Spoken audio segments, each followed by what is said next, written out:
नमस्कार।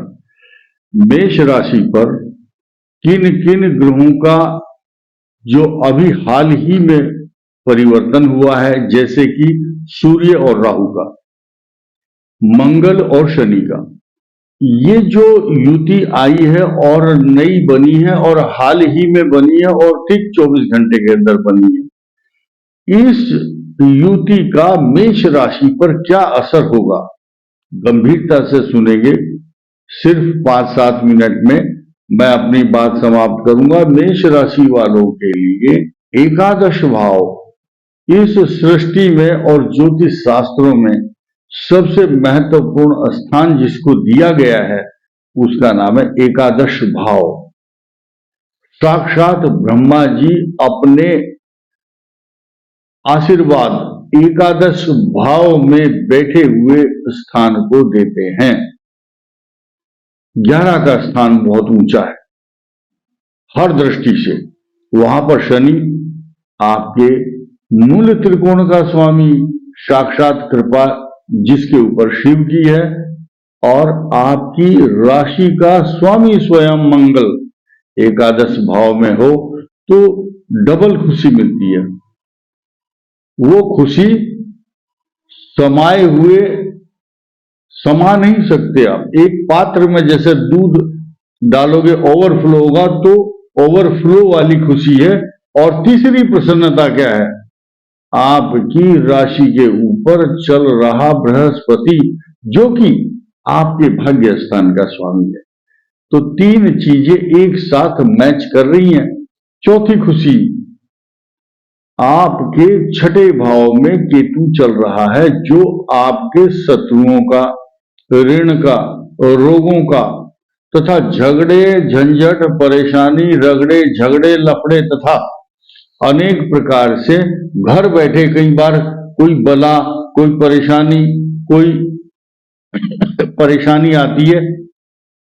आप ये समझिए जैसे राम रावण युद्ध में रामचंद्र जी का जो तीर जाता था तो रावण का जो तीर था वो छुप जाता था। ऐसे ही छठे भाव में जब आपका केतु चल रहा है तो जो भी तीर कहीं से आएगा या कोई कष्ट आएगा, परेशानी, तनाव, किसी शत्रु के द्वारा आपको किसी भी तरह से आघात अगर कोई पहुंचाने की करेगा बात, या सोच भी लिया अगर बुरा किसी ने घर बैठे आपके प्रति, तो उसका अहित होगा, अनिष्ट होगा।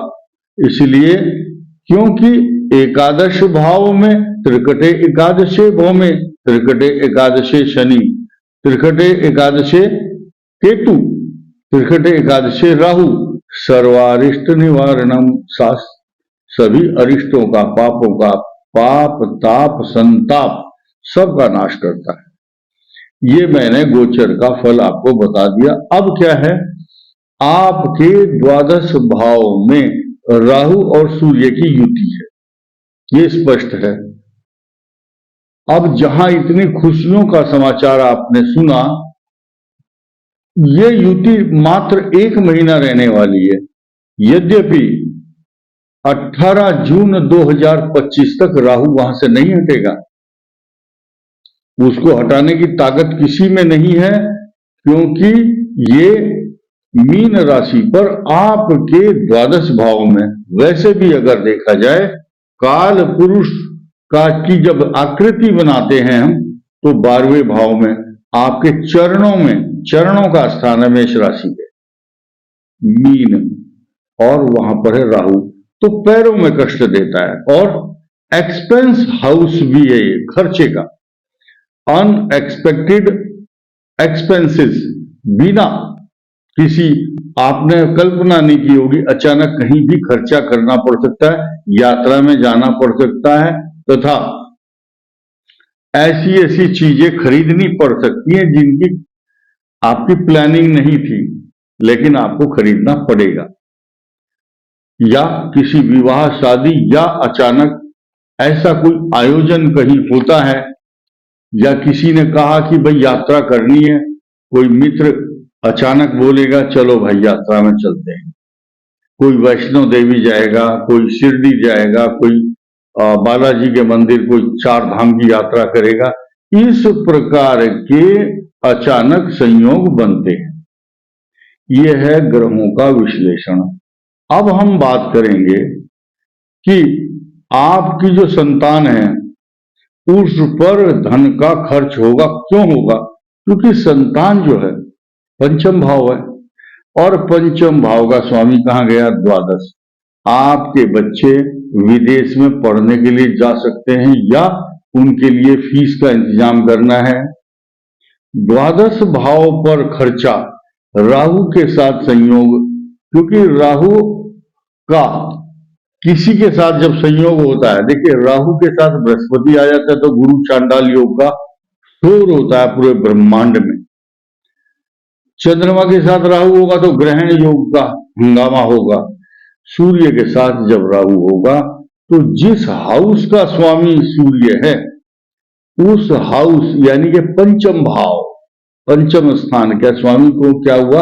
आपका ज्ञान, बुद्धि, विवेक, संतान, गुण, रहस्य तथा आपके जो पेट का एक भाग है, कुक्षी, कोख, लीवर, इस स्थान का स्वामी राहु के साथ मिल गया तो उस स्थान को इफेक्टेड करता है, प्रभावित करता है, परेशान करता है। वो हाउस, वो जो स्थान है वो कष्ट में आ जाता है।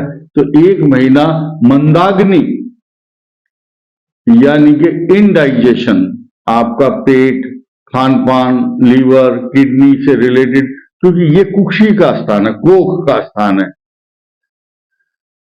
नाभि के दाएं और बाएं दोनों तरफ पीड़ा का अनुभव करवाता है क्योंकि राहु के साथ संयोग हो गया। अब यहां आप ये बीमारी बताई हमने, ये हमारा एक पक्ष था क्योंकि सूर्य राहु के साथ मिल गया है। हमने नहीं बदला, ग्रहों का संयोग है।